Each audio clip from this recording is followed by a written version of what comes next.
Bonjour à tous, ici Gromi pour la review du quatrième IM Challenge de la troisième saison d'Illustration Motivation.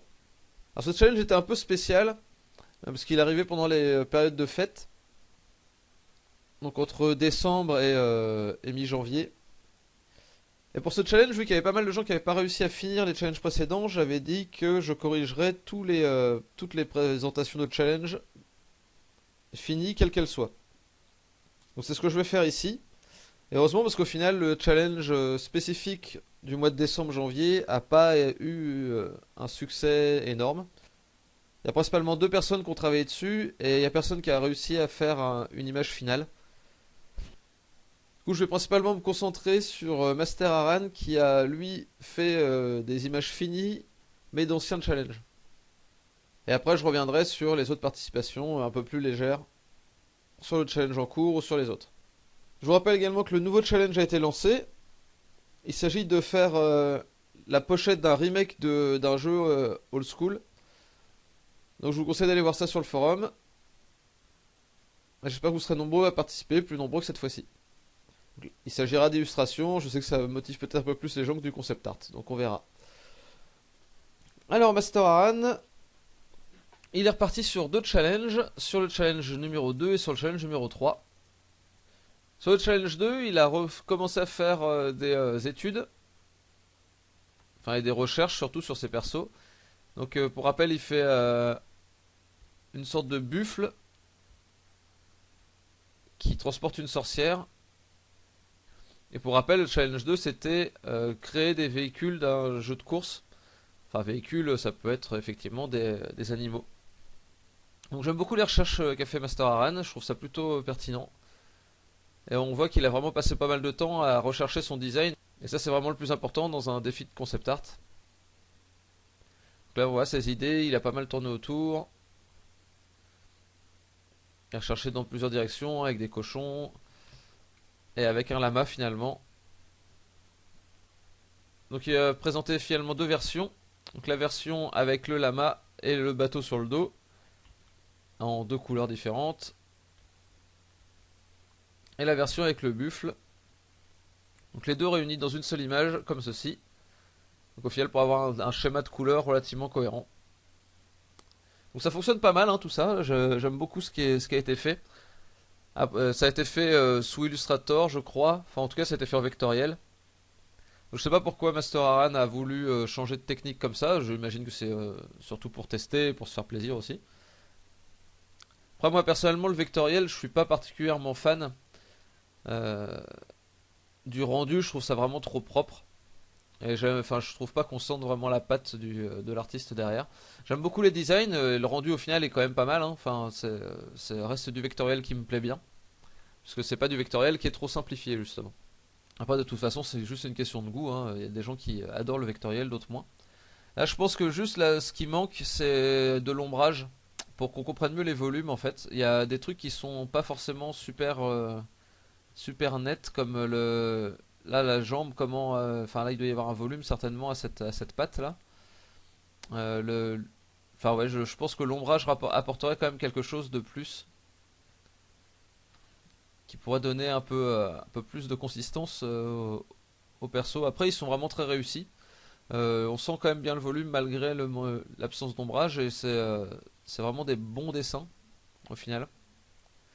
Là ici la perspective est pas très juste sur cette cabane.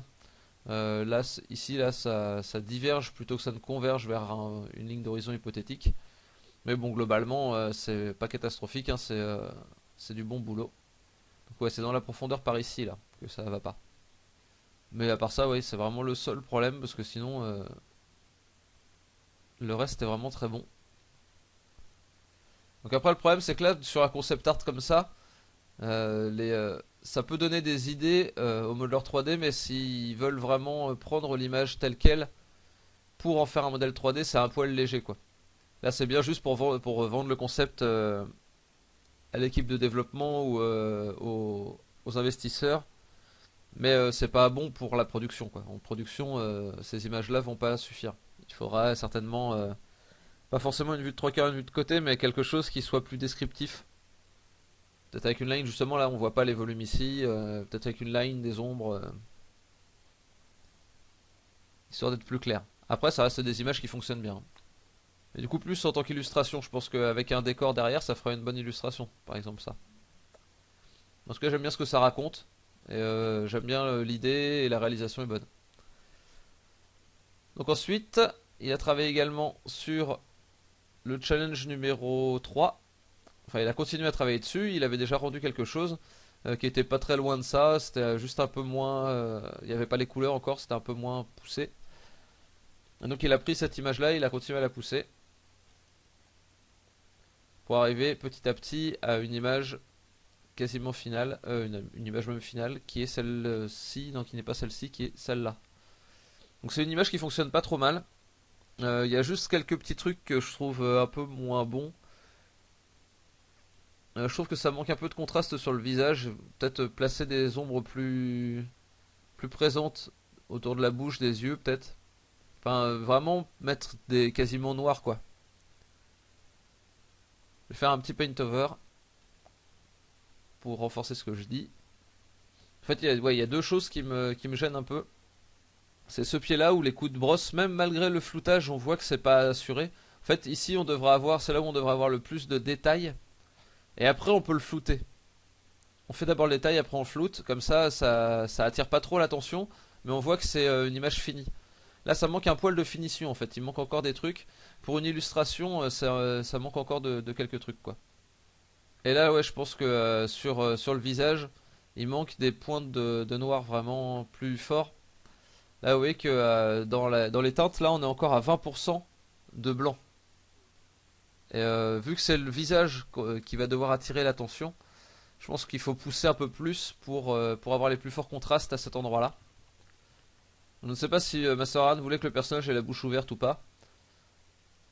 Mais ouais, il y a certainement des points vraiment noirs pour les finitions qui sont à ajouter. Enfin, vraiment noir en plus, là je suis même pas vraiment encore sur du noir, hein. Là on voit je suis encore à 13% de blanc là-dedans. Ça veut dire que c'est pas encore le noir le plus absolu. Non, là je suis encore à 9% de blanc, pardon. C'est pas encore le noir absolu. Mais il y a encore de la marge donc pour rajouter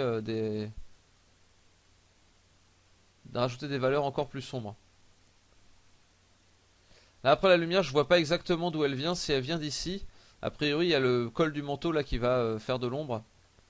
On a certainement une ombre comme ça qui va se dessiner. Et si elle vient vraiment d'ici, le bas de la lèvre doit être touché, j'imagine. En fait, je sais pas exactement, je comprends pas exactement la façon dont est posé ce personnage. Je vais enlever mon calque. Voilà. Là, je sais pas. Ça, j'imagine que c'est sa lèvre supérieure. Et ça, j'imagine que c'est le dessous de son menton. Donc il faudrait que Master Han dise si c'est effectivement ça. Mais dans ce cas-là, il y a aussi le bas de la lèvre inférieure qui doit être touché par la lumière. Donc on a certainement quelque chose comme ça qui doit se créer. Enfin, je sais pas si elle a la bouche ouverte ou pas. On peut l'avoir complètement fermée, hein, c'est possible aussi. Donc ici, la lumière est un peu étonnante parce que normalement elle doit venir de là. La source lumineuse est ici, donc c'est ici qu'on devrait avoir les points lumineux les plus forts. Sa main est un peu en avant, donc ça sera même quasiment sur tout le front. On devrait avoir de la lumière qui vient ici, là. Mais là, elle semble venir du bas, puisque on a l'arcade sourcilière en dessous là qui est illuminée. Et en fait, en bas, il n'y a rien en fait, il n'y a pas de source lumineuse, donc je comprends pas exactement ce qu'a voulu faire Master Aran. Donc ouais, je pense qu'un éclairage qui vient vraiment du haut comme celui-ci sera plus correct par rapport à la scène. En plus, ça fait vraiment l'opposition, le vert qui vient d'en bas, le rose qui vient d'en haut. Ça peut être vraiment intéressant. C'est bien de jouer avec des oppositions de couleurs fortes comme ça. Là, c'est pareil, le dessous de la narine, a priori, ne devrait pas être illuminé du tout. Ou alors, s'il est illuminé, il le sera par du vert. Parce que le vert va toucher par ici aussi. A priori, ça va arriver comme ça. Et le dessous, par contre, ne va pas être illuminé par le vert. Le dessus, pardon, va pas être illuminé par le vert, il va plutôt être illuminé par le rose qui est au-dessus. Là, je fais ça vite fait, hein, là, il a le nez un peu tordu. Et vous comprenez un peu l'idée. Toujours pareil, il faut pas hésiter à rajouter. En fait, la finition, ça se fait beaucoup en rajoutant une valeur plus sombre que tout le reste à certains endroits. Vraiment pour finir de pousser les différents, enfin tout le range de value, pour finir de pousser toute l'étendue des valeurs possibles. Donc là, j'ai un peu déformé son visage au final. Mais je pense qu'en termes d'éclairage, c'est plus cohérent. Après, je suis pas forcément, enfin, c'est pas forcément ultra réussi. Hein. Là, je fais, les paint over, c'est toujours un peu fait vite fait. Voilà, c'est pareil là en dessous. A priori, l'arcade sourcilière devrait être bien touchée, mais au-dessus, certainement pas trop. Donc, on devrait être plus dans une ombre au-dessus là, qui va permettre d'être contrasté par rapport à la lumière rose qui arrive au-dessus. C'est pareil là, enfin ouais, je ne sais pas exactement ce que veut Master Aran. S'il veut que le flingue soit encore devant la jambe ou pas, je pense que, enfin, ça me semblerait plus logique en fait. Et dans ce cas-là, il faudrait certainement qu'il y ait un peu de lumière qui passe sur l'avant de la jambe. Mais après, ouais, ça c'est vraiment un choix personnel. En tout cas, en termes de compo, ça fonctionne bien. En termes de perspective, ça fonctionne bien. J'aime bien les persos qu'on distingue un petit peu derrière, c'est les membres du gang. J'aime bien le décor même, c'est suggéré. Oui, là il y a très peu de choses au final. Il y a juste une silhouette de bâtiment et les petites cordes avec les freins qui pendent. Mais ça raconte tout de suite quelque chose en fait. C'est pour ça que c'est assez réussi. C'est qu'on comprend tout de suite dans quel type d'environnement on est. On sait qu'on est dans une ville américaine relativement pauvre, enfin, dans un quartier pas très riche. Et ça, c'est juste suggéré par ces quelques traits. Je trouve ça vraiment très bien. Je sais pas exactement ce que c'est que ça. Bon, on s'en fout un peu, hein. Mais vu que c'est un peu contrasté, ça attire un peu le regard. Mais bon, c'est pas très grave. J'aime bien les effets de pluie aussi. Je les trouve assez réussis. Enfin, ouais, l'image est globalement réussie. Hein. Il y a juste ce petit problème à mon sens au niveau du visage et de son éclairage. Donc voilà, c'est pour la participation de Master Aran. Je suis assez épaté par son boulot. Je trouve ça vraiment chouette qu'il ait fait tout ça. Ça pourra faire des bonnes pièces de boucle, je pense, s'il corrige les quelques petits défauts. Et je vous souhaite de continuer comme ça parce que il est vraiment sur la bonne voie. Donc ensuite, on va passer aux participations qui ne sont pas complètes. Donc, on va commencer par Lazu qui a fait une grosse participation, mais qui n'est pas arrivé au bout, en fait. Qui n'a pas fait de rendu final, il a juste fait plein de recherches. Donc, c'était sur le challenge du mois de décembre-janvier, là, où c'était faire des concept art de l'atelier du Père Noël et de son environnement. Si vous voulez faire un film qui reprenne un peu cet univers-là. Puis il a commencé à faire des recherches sur les lutins. Études de lutins, c'est un petit peu abusé comme terme, parce qu'on fait pas vraiment des études de lutins, vu que les lutins n'existent pas. Donc des études de visage, enfin études de visage, je sais pas si c'est des études. Là après ça manque un peu de volume. Donc c'est pas encore tout à fait clair chez Lazu, mais ça s'améliore. Là d'ailleurs tout au long de ces études-là, le tout s'améliore. Après là, il y a les études sur les robots de travail d'usine sont vraiment très intéressantes. Lazu a vraiment fait du bon boulot là-dessus. Il s'est pas découragé au premier, ou alors il s'est pas contenté du premier, et ça c'est vraiment bien. C'est vraiment bien de faire beaucoup d'études jusqu'à ce qu'on ait vraiment compris totalement comment ça fonctionnait. Et qu'on soit sûr de plus, enfin de pouvoir le réinterpréter par la suite. Quand on fait juste une étude et qu'on n'essaye pas de pousser le truc jusqu'au bout, on n'est pas sûr de pouvoir le réinterpréter après. Alors que là, l'Asus qu'il a fait, il en a fait vraiment beaucoup. Et c'est sûr qu'après il peut l'utiliser sans problème, il pourra même le réutiliser pour faire des robots, pour faire n'importe quoi d'autre après. Donc ça par contre je suis beaucoup moins convaincu, les recherches de style comme ça avec des yeux très BD franco-belge ou même BD belge des années 80, enfin 60 disons. C'est pas forcément génial quoi, il vaut mieux partir de la réalité toujours et essayer de déformer par la suite. Mais au niveau de la stylisation je trouve pas ça formidable. Après voilà, c'est intéressant là, c'est une recherche de compo. Par contre on voit qu'ils prêtent jamais attention au volume tant qu'il n'est pas obligé. Et, pour moi même dans une recherche de compo il faut que les volumes soient corrects parce que ça influe beaucoup sur le ressenti de l'image, le volume, et c'est vraiment le placement dans l'espace des choses. Ah, si le personnage là est plus proche, il faudrait qu'il soit plus gros certainement. Il faudrait que le volume du corps soit correct. Euh, et après là en termes de composition, bon le regard se barre un peu n'importe comment je pense. Il faut trouver quelque chose qui soit plus comment on va dire cadré que ça. Quelque chose qui ramène certainement vers le visage du Père Noël derrière. Déjà, si on retourne ce personnage là, qu'on le met ici, il regardera du côté du Père Noël, je pense que les regards iront plus facilement vers là. Enfin voilà, il y a pas mal de choses à travailler encore. Mais c'est déjà du bon boulot. J'aurais bien voulu que l'Azu arrive au moins une image finale que je puisse reprendre pour expliquer plus de choses. Mais là, sur les croquis, c'est pas forcément évident. Donc là, on voit que l'étude des bras de robot a porté ses fruits. Ceux-là sont relativement convaincants. Donc la chaîne de production de production de jouets. C'est vraiment pas mal. Là, il faudrait juste faire un petit boulot sur la taille des lignes pour que les lignes de ce qui passe devant soient plus grosses. Je vais montrer ça tout de suite. En fait, c'est vraiment une astuce toute simple en plus, hein. C'est quelque chose auquel il faut penser. Mais en fait, ouais, renforcer les lignes de ce qui passe devant, ça va aider à faire comprendre le volume, à montrer qu'est-ce qui est devant, qu'est-ce qui est derrière. Donc là, la silhouette de ce bras-là, je l'épaissis. Comme ça, on comprend bien que ce bras-là passe devant le truc qui est derrière. Sinon, là, il y a un mélange de formes qui est un petit peu trop complexe. Et on comprend pas forcément qu'est-ce qui est devant, qu'est-ce qui est derrière, qu'est-ce qui fait partie de telle forme, qu'est-ce qui fait partie de l'autre. Donc voilà, ça c'est vraiment un point important. Bon, après là, il y a des ellipses qui seraient à corriger, hein, mais là, je vais pas forcément avoir le temps pour. Donc là, ça c'est des détails, donc c'est important qu'ils restent relativement fins.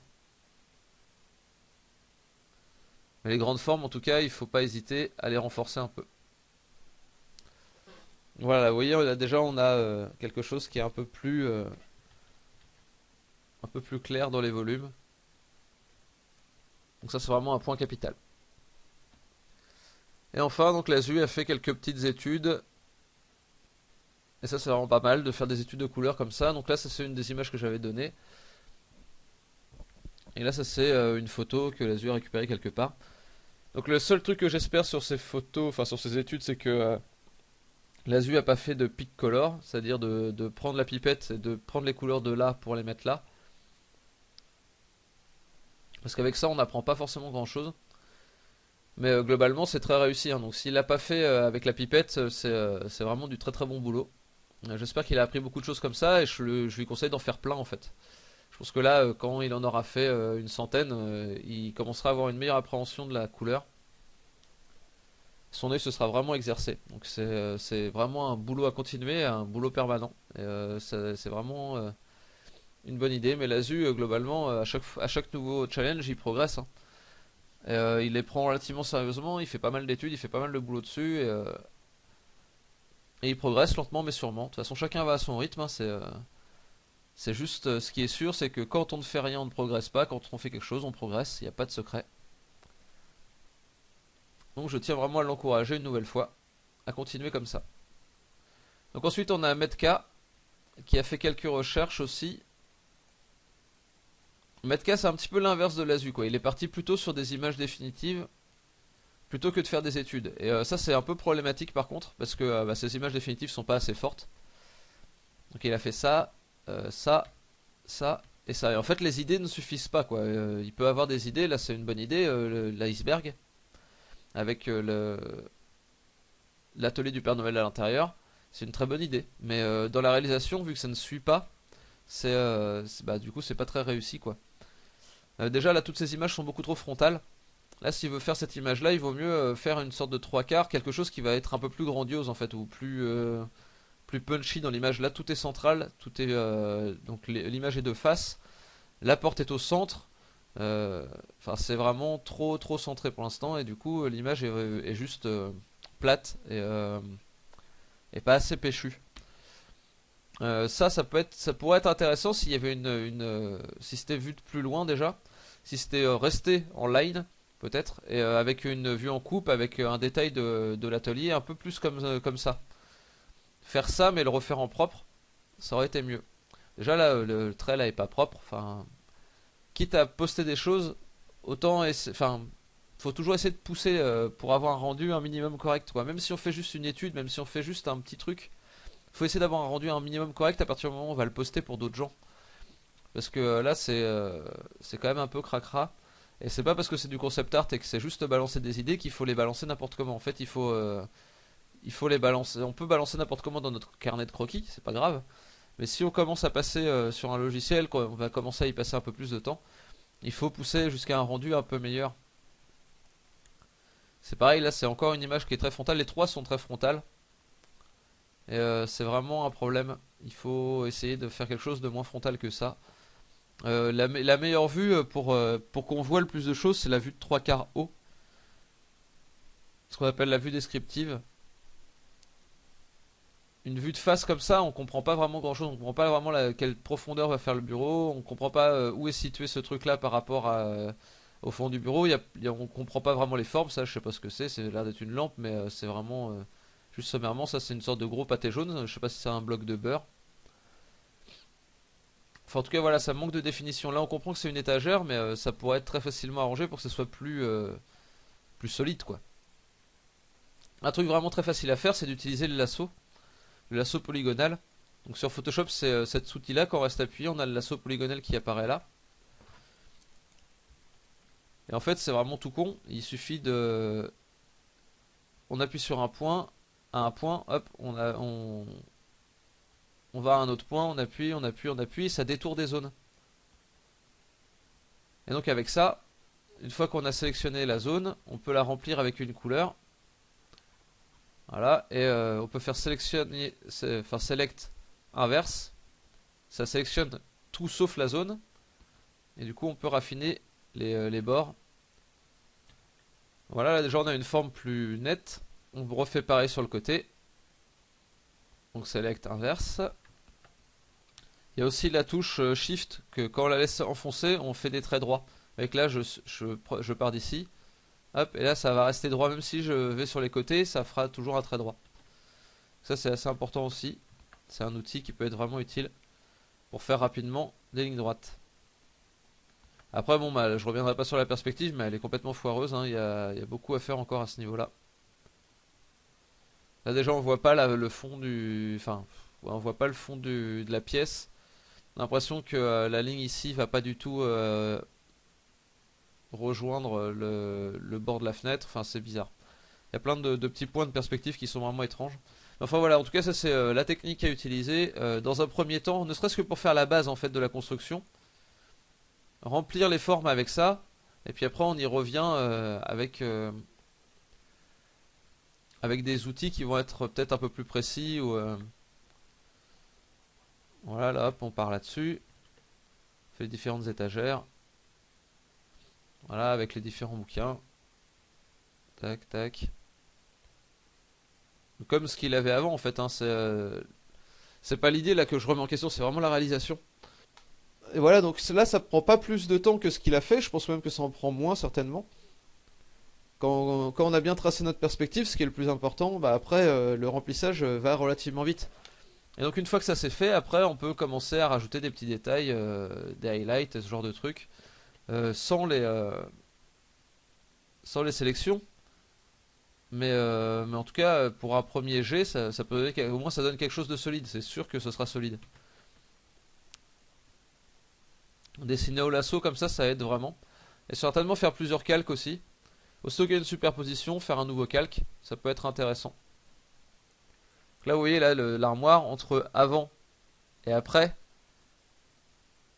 on a une qui a l'air quand même plus solide et plus sérieuse que l'autre, quoi.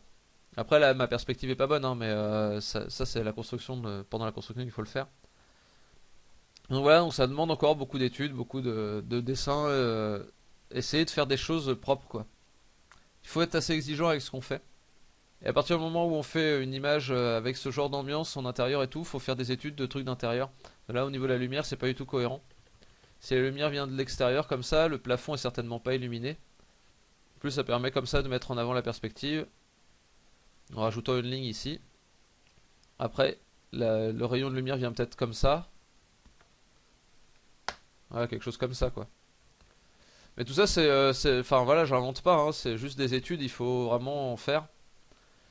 Et il faut comprendre un peu comment fonctionne la lumière aussi, quoi. C'est peut-être plus même de la compréhension que de l'étude, là, en l'occurrence. Vous voyez, là, enfin, vraiment pas longtemps, là, j'ai dû passer à peine 5 minutes, quoi. Il y a un changement qui est quand même relativement net. Et ça c'est pas du tout parce que j'ai des astuces de peinture. Là, c'est juste de la compréhension, en fait. Donc, c'est quelque chose qui demande juste à être travaillé, travailler les bases, travailler les fondamentaux encore et encore, quoi. C'est pareil, la lumière vient de là-haut, il y a certainement la chaise là qui va faire des ombres, et le bureau là va créer une grande ombre au sol, quoi. Enfin, globalement, de toute façon, ouais, il y a beaucoup de choses encore à travailler. Donc, j'attends de voir les prochains boulots de Metka. Je pense qu'il a un très bon potentiel au vu de ce qu'il est déjà capable de produire, et que ce serait dommage de pas passer par les fondamentaux parce que ça va vraiment lui poser des soucis par la suite. Là, il faut retravailler un peu la perce et il faut travailler la lumière. Donc voilà, ça c'était pour la participation de Metka. Ensuite, on a juste deux toutes petites participations. Donc je voulais juste mentionner comme ça. Au final, c'est comme si, enfin, j'ai pas grand chose à en dire. On a Dreaming World qui a fait une petite participation comme ça. Il a fait ça en tout début de mois et après on l'a pas revu. Donc du coup, je sais pas ce qui s'est passé. Peut-être qu'il y a plus de temps ni rien. En tout cas, voilà, c'est assez intéressant. C'est basique, mais c'est une bonne étude. Au niveau du design, c'est pas foufou, mais au niveau de la réalisation, c'est quand même pas mal. Donc voilà, ça c'est la participation de Dreaming World. Et on a Knalker qui a fait juste un croquis, euh, une nouvelle pose un peu plus dynamique de son perso. Mais bon, là ça manque encore beaucoup de fondamentaux. Je vais pas revenir dessus, il y aurait vraiment trop à dire. Mais ne serait-ce que le volume, là déjà, au niveau anatomique, c'est pas très juste. Et au niveau du volume, c'est pas forcément formidable. Et après, il y a juste un truc auquel il faut faire tout le temps attention, c'est les tangentes. Et là, le couteau dans le prolongement du corps, comme ça, c'est une tangente énorme. C'est-à-dire que les deux formes se confondent et du coup ça casse un petit peu l'impression de volume et la compréhension du dessin en fait. Ça fait que le dessin est compréhensible moins instantanément.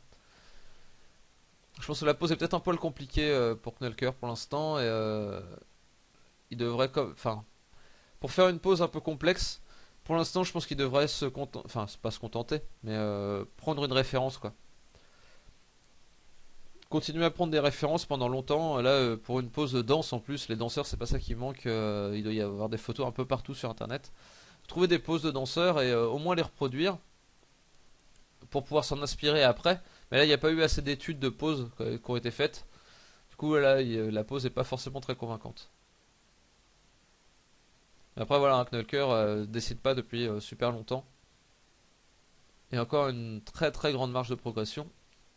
Donc c'est pareil, je l'encourage à continuer, mais à faire ça de façon plus, enfin plus pas à pas en fait. Faut prendre son temps, faut prendre le temps d'étudier. Faut pas sauter les étapes. Donc voilà, c'était tout pour cette fois-ci. Soyez nombreux à participer au prochain challenge. De mon côté, en ce moment, j'ai pas particulièrement le temps, mais j'aimerais bien continuer à faire une petite vidéo de temps en temps. J'espère que je vais réussir à me dégager du temps pour, surtout pour souhaiter la bienvenue à certains nouveaux. Donc en tout cas, d'ici à ce que je fasse une nouvelle vidéo, je vais souhaiter un bon travail, de bien continuer à progresser. Et de toute façon, je vous dis au pire au mois prochain pour la correction et la review de l'IM Challenge numéro 5. Donc d'ici là, passez un bon mois et dessinez bien. Allez, salut!